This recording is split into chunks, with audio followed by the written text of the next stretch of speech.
Welcome to study 24 Udaipur. आज की इस क्लास में हम इकोनॉमिक्स के कुछ एमसीक्यूज हैं जो आपके फर्स्ट ग्रेड पीजीटी का एग्जाम होता है या फिर यूजीसी नेट का एग्जाम होता है, असिस्टेंट प्रोफेसर का जो एग्जाम होता है। तो ये अलग अलग आपके जो एग्जाम होते हैं उन सभी एग्जाम के लिए आज का जो हमारा वीडियो है वो आपके लिए उपयोगी होने वाला है, यूजफुल होने वाला है। तो चलिए स्टार्ट करते हैं। सबसे पहला प्रश्न देखिए आज का हमारा, इसमें हमको क्या करना है, समूह एक को समूह दो के साथ में मेल बिठाना है।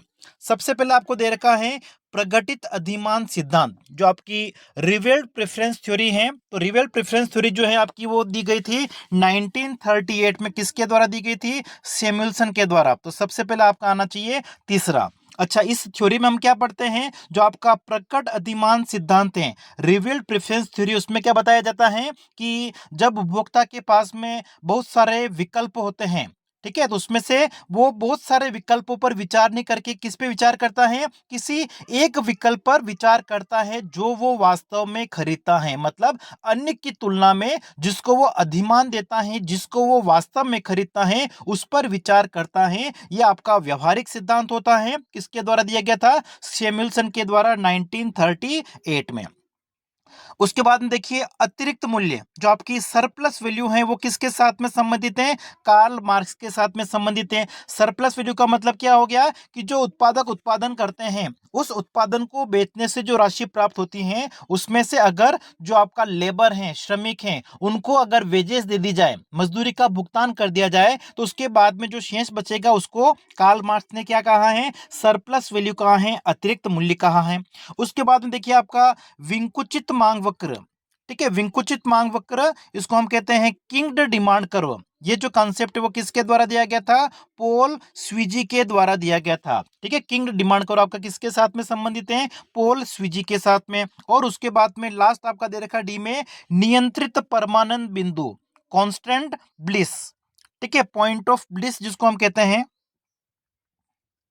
ठीक है, नियंत्रित परमानंद बिंदु, या इसको हम हिंदी में प्रतिबंधित अधिकतम संतुष्टि का बिंदु भी कह सकते हैं। ये जो आपका है वो बर्गसन का जो सामाजिक कल्याण फलन है, ठीक है, जो आपका सोशल वेलफेयर फंक्शन है, वो किसके द्वारा दिया गया है? बर्गसन के द्वारा। उसके साथ में ये आपका संबंधित है। इस जो आपका सामाजिक कल्याण फलन है उसमें हम क्या देखते हैं? हमारे सामने बहुत सारे प्रतिबंध होते हैं, जैसे कि उपभोक्ताओं के पास में जो उत्पादन के साधन होते हैं, संसाधन होते हैं, ठीक है, उत्पादकों के पास में वो क्या होते हैं? सीमित मात्रा में होते हैं। उत्पादन की जो तकनीक है, टेक्नोलॉजी है, अगर वो दे रखी हैं, लोगों के जो प्रेफरेंसेस हैं, अधिमान हैं, अगर वो दे रखे हैं, तो लोग किस प्रकार से अपनी संतुष्टि को अधिकतम करता है उसके बारे में ये बताता है। और उसमें अगर आप डायग्राम बनाते हो तो डायग्राम आपका इस तरीके से बनता है। ये आपका सामाजिक उपयोगिता संभावना वक्र हमने बना दिया इस तरीके से, और उसके बाद में हमने सामाजिक अधिमान वक्र बना दिया।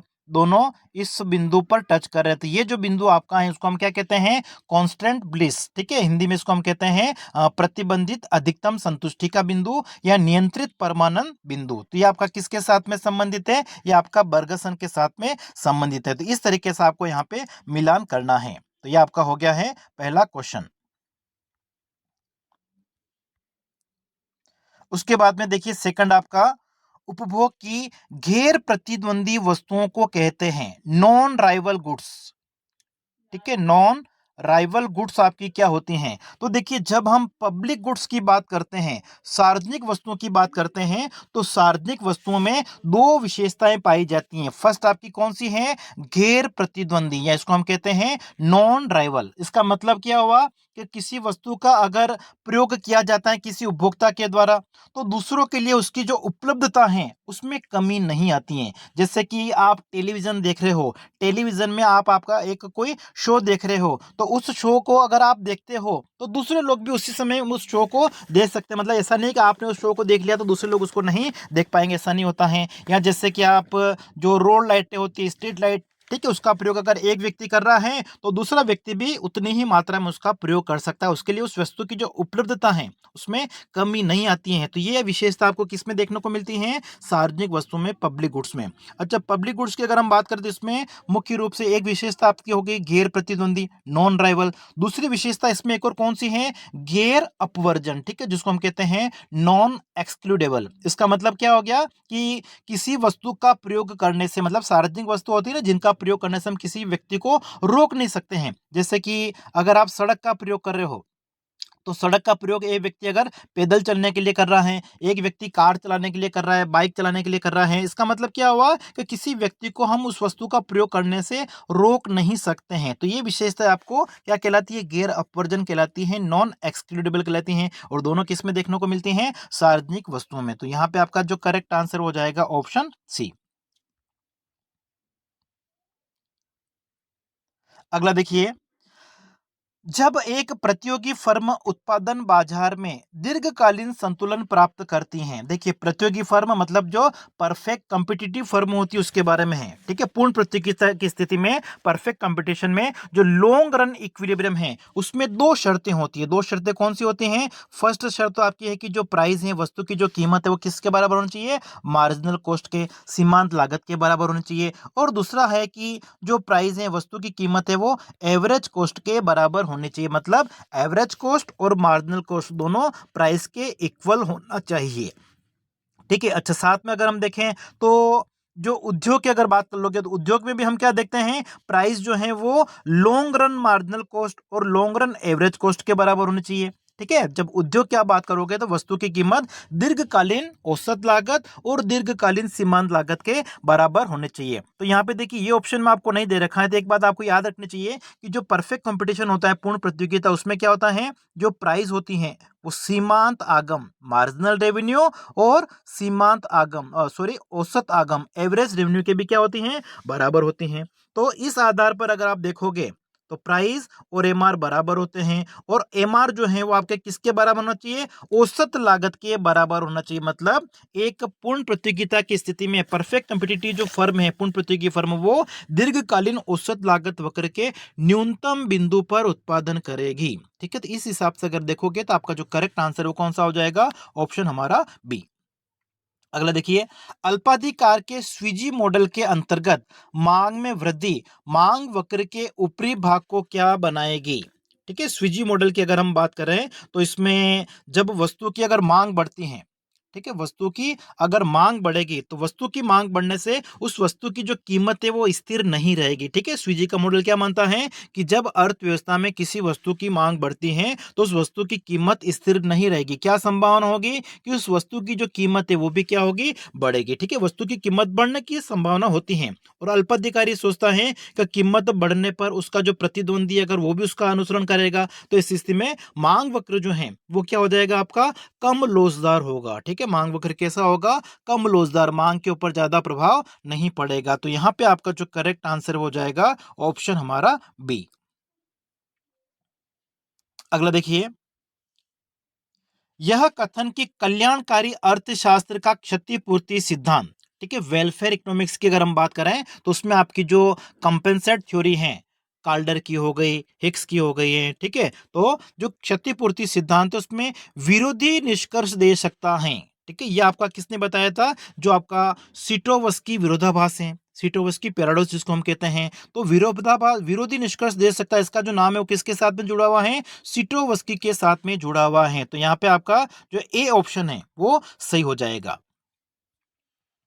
ठीक है। इसमें जैसे हिक्स और काल्डर ने तो बताया था कि जो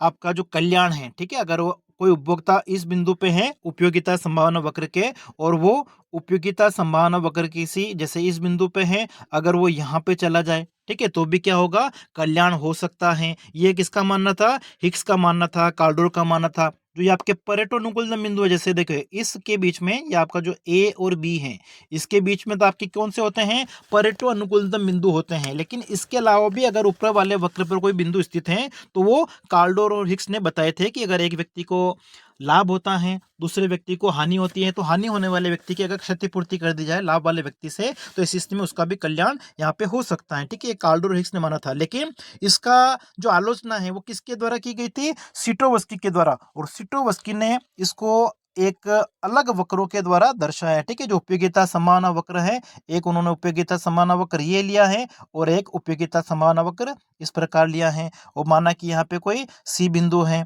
यहाँ पे कोई डी बिंदु ले लिया, ठीक है, यहाँ पे एक ई बिंदु ले लिया, जैसे इस प्रकार के अलग अलग बिंदु ले लिए और उसके आधार पर उन्होंने समझाने का प्रयास किया है कि जो हिक्स और काल्डोर का क्षतिपूर्ति सिद्धांत है वो विरोधी निष्कर्ष भी दे सकता है। मतलब किसी समय में सी जो है वो ज्यादा उपयोगिता को दर्शा रहा है, किसी समय में डी और किसी समय में ई जो है वो ज्यादा उपयोगिता को दर्शा रहा है। ठीक है, ऐसा उन्होंने स्पष्ट किया था।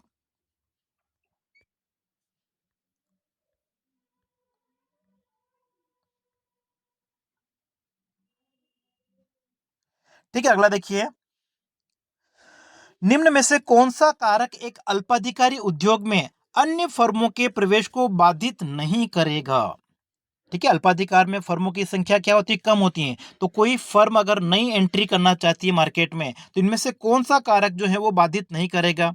तो देखो, पैमाने की बचतें तो बाधित करती हैं, उत्पादन की जो टेक्नोलॉजी है वो भी बाधित करेगी। ठीक है, वर्तमान फर्में जो हैं अगर वो भारी मात्रा में विज्ञापन व्यय करेगा तो उससे नई फर्मों के लिए परेशानी हो जाएगी। तो ये सारी परेशानियां हो सकती है, लेकिन मांग में जो वृद्धि अगर हो जाती है उनके द्वारा, ठीक है, किसी वस्तु की जो मांग है जो अल्पाधिकारी के द्वारा उत्पादित की जा रही है, अगर उसकी मांग में वृद्धि हो जाती है तो इस स्थिति में अल्पाधिकार में नई फर्मों के आने का जो प्रवेश है वो बाधित नहीं होता है। तो यहाँ पे आपका डी ऑप्शन जो है वो सही होगा। अगला देखते हैं, अनिश्चित परिणामों के बीच चयन करने वाला एक विवेकपूर्ण उपभोक्ता अपना चयन कहाँ पे करेगा? ठीक है, देखिए, अनिश्चित परिणामों की अगर हम बात करें तो इसमें आपकी जो न्यूमैन और मॉर्गनस्टर्न की थ्योरी है, ठीक है, जो आपकी दी गई थी 1944 में, और इसको हम क्या कहते हैं? एक्सपेक्टेड यूटिलिटी की हम बात करते हैं का प्रत्येक परिणाम की उसमें एक तरह से पॉसिबिलिटी देखी जाती है, प्रोबेबिलिटी देखी जाती है, संभावना देखी जाती है। ठीक है, प्रत्येक परिणाम की संभावना देखी जाती है, और ये हमारा जो सिद्धांत है वो क्या मानता है कि अनिश्चितता की स्थिति में लोग कौन से विकल्प को चुनेंगे ताकि वो अपनी उपयोगिता को अधिकतम कर सकें। तो यहाँ पे देखिए, एक्सपेक्टेड यूटिलिटी मतलब अपेक्षित उपयोगिता के आधार पर। ठीक है, ये आपका हो जाएगा ऑप्शन इसमें बी। ठीक है, अनसर्टेनिटी की कंडीशन में एक कंज्यूमर जो है, ठीक है, जो रेशनल कंज्यूमर है वो क्या चयन करेगा उसके बारे में आपको यहाँ पे पूछा हुआ है। अगला है, निम्न में से कौन सा विक्रय लागत का भाग नहीं है? ठीक है, सेलिंग कॉस्ट में हम इसमें से किसको शामिल नहीं करेंगे? तो सेलिंग कॉस्ट की अगर हम बात करें तो उसमें आपकी ट्रांजैक्शन कॉस्ट आ जाती है, ट्रांसपोर्टेशन कॉस्ट भी आ जाएगी। ट्रांसपोर्टेशन कॉस्ट नहीं आएगी। ठीक है, ये आपका विक्रय लागत का भाग नहीं होगा, ऑप्शन आपका यहाँ पे हो जाएगा सी। बाकी जो विक्रय करता है उसका वेतन हो गया, विज्ञापन जो खर्चा होता है वो भी आता है, ठीक है, मार्केटिंग का जो खर्चा होगा, डिस्ट्रीब्यूशन का जो खर्चा होगा, ठीक है, ये सारे खर्चे आपके इसमें आ जाते हैं। ठीक है, तो यातायात लागत इसमें नहीं आएगा, ऑप्शन आपका हो जाएगा इसमें सी। अगला देखिए, समग्र मूल्य स्तर का सर्वाधिक व्यापक माप कौन सा है? ठीक है, समग्र मूल्य स्तर का सर्वाधिक व्यापक माप देखें तो ये आपका हो जाएगा होलसेल प्राइस इंडेक्स। ठीक है, थोक मूल्य सूचकांक जो है, ऑप्शन आपका हो जाएगा डी। और फिर आज का जो हमारा अंतिम प्रश्न उसको देखते हैं कि जो किन्स का अर्थशास्त्र है वो किसके ऊपर अधिक बल देता है? तो किन्स के अर्थशास्त्र की अगर हम बात करें, किन्स का अर्थशास्त्र आपका आया था 1936 के बाद में। ठीक है, 1936 में किन्स की एक बुक पब्लिश हुई थी, द जनरल थ्योरी, और उस बुक के पब्लिश होने के बाद में एक तरह से किन्स का अर्थशास्त्र आया आपका। तो ये मुख्य रूप से सरकार का जो हस्तक्षेप होता है अर्थव्यवस्था में उसके ऊपर बल देता है। मतलब सरकार को अपना खर्चा क्या करना चाहिए? बढ़ाना चाहिए। जो गवर्नमेंट एक्सपेंडिचर है उसको बढ़ाना चाहिए। अर्थव्यवस्था में जो उतार चढ़ाव है, फ्लक्चुएशन है, मंदी है, उस स्थिति को नियंत्रित करने के लिए उन्होंने क्या बताया? सरकारी हस्तक्षेप। मतलब सरकार को आगे आना चाहिए, सरकार जो अपना खर्चा है, गवर्नमेंट स्पेंडिंग, ठीक है, उसको बढ़ाना चाहिए। तो मुख्य रूप से हम कह सकते हैं कि आपका राजकोषीय नीति के ऊपर बल देता है। ठीक है, राजकोषीय नीति मतलब ये आपका हो गया है फिस्कल पॉलिसी जो होती है उसकी बात करता है कौन? किन्स का अर्थशास्त्र। आज की क्लास में हम इतना ही। अगली क्लास में और इंपॉर्टेंट एमसीक्यूज हम लेके आएंगे।